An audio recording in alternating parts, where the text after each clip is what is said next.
بسم اللہ الرحمن الرحیم۔ السلام علیکم ورحمۃ اللہ وبرکاتہ۔ میں ہوں فیصل منصور اور آپ دیکھ رہے ہیں یوٹیوب چینل سب کچھ۔ آج کی ویڈیو کا ٹائٹل ہے خواہش نفس کا وبال۔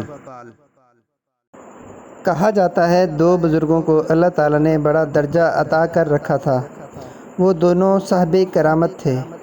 ان کی کرامت یہ تھی کہ وہ پانی پر چلا کرتے تھے اور ڈوبتے نہ تھے، اور وہ پانی پر بھی اس طرح آسانی سے نماز ادا کر لیا کرتے تھے جس طرح زمین پر نماز ادا کرتے تھے۔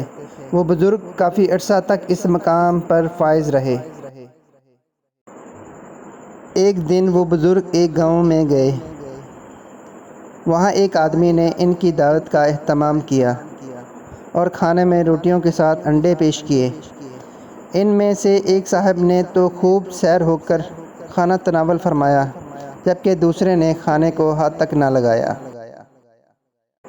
کھانے سے فارغ ہو کر جب وہ بزرگ وہاں سے باہر نکلے اور اپنے ٹھکانے کی طرف واپس آنے لگے تو رستے میں انہیں پانی عبور کرنا پڑا۔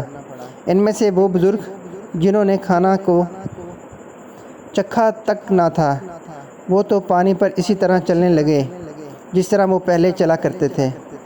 لیکن دوسرے بزرگ نے جب پانی پر پاؤں رکھا تو پاؤں اوپر ٹکنے کی بجائے پانی میں چلا گیا۔ یہ صورتحال دیکھ کر وہ پریشان ہو گئے۔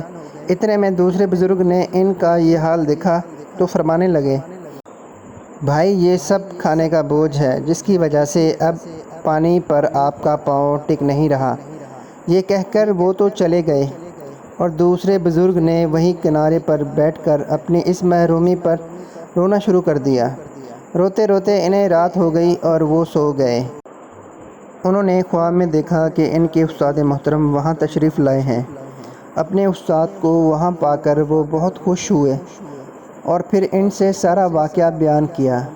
ان کی بات سن کر ان کے استاد محترم فرمانے لگے کہ بھائی اب پچھتانے کا کیا فائدہ؟ آپ کو معلوم نہیں تھا کہ جو لوگ خواہشات نفسانی کی پیروی کرتے ہیں وہ عبادت کی لذت اور درجات کی بلندی سے محروم ہو جاتے ہیں۔